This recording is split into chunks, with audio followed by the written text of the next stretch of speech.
Patient, get into his spot, good shot selection, and not even the last two games. I've seen from him throughout the preseason is a dedication to defense, regardless of how his offense is going, and so that to me is huge for us. When a guy like him can play defensively, regardless of how it's going, and then he's really picking and choosing his spots well, and we just got to continue to stay in that mind frame. Whether it's fair or not, we're going to compare this year to last year for probably a little while.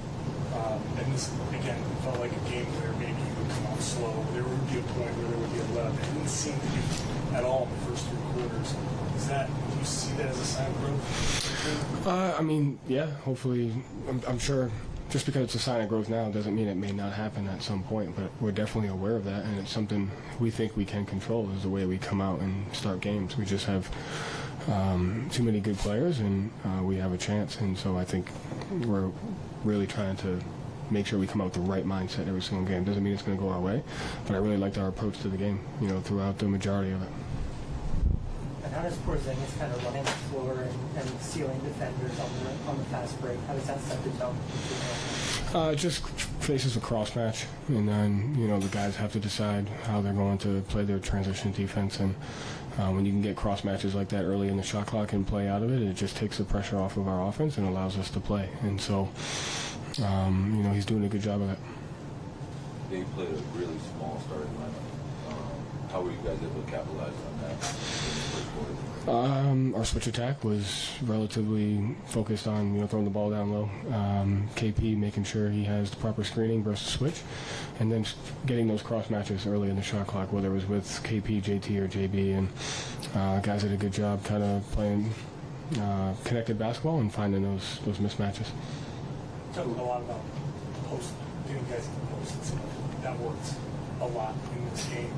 How do you think the progression is going in the early, it's only 3 games, but progression of how these guys are taking to the post play?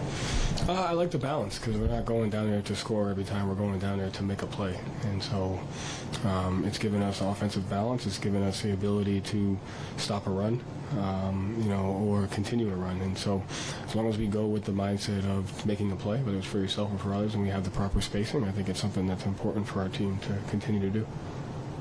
Sure, you guys were pressing even though you were up big already. Is that something like the mindset that you want to instill in the guys? No, for sure. And I thought it's really good for us. Give up a layup or two, just like any defense. We would give up a cross match. But I think it's important to keep that mentality of attacking and being aggressive, regardless of the score. Coach, with a guy like Drew Holiday, makes a lot of hustle plays, made a lot tonight. What is it like coaching a guy like him? It's fun. It's fun empowering him, to be his best defensively and give him the freedom and the creativity to make our defense unpredictable and to make it tougher and better. And so him and Derek, really all our guys, are really open-minded to the defensive end of the floor. And when he spearheads that with the creativity that we can do, change matchups, do a bunch of different stuff, and then his ability to communicate really gives us a chance. And KP was here last year. What are some of the intangibles that he's bringing to the ball club? He's smart, reads the game, communicates well. He fit right into our defensive system. Tonight we did a lot more switching because we wanted to be able to guard the ball. And he did a good job of that. And so as he continues to just learn, our defensive system and help us on the offensive end and make himself better and hold himself to a high standard.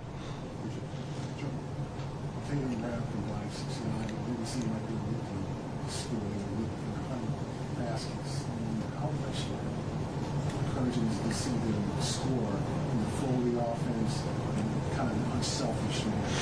Yeah, there was a stretch in the third quarter where Derek and Drew and all 5 of them, I can't maybe from the 8-minute mark on, where they really just took turns learning how to play with each other regardless of how many points they had. And so I think we ran a set for JB, and then we came down and ran one for Derek, and then we threw it into JT, and we threw it to KP in the post. And so that 4-minute stretch is going to be really important for us throughout the year as they learn to play with each other. And as I said today in film, there's no wrong answer on the offensive end when you give the ball to somebody. It's a matter of just learning to trust each other and playing together.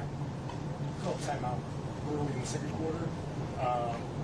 It seemed like you guys were kind of not letting go. It seemed like they were making a good run. What did you see, considering how dominant the first quarter was, how things went? What did you see in that?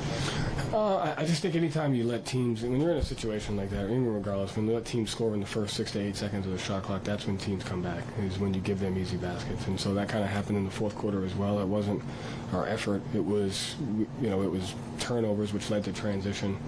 And then it was letting them get to the free throw line early in the shot clock. And so when you do those two things, that's when teams start to come back into the game.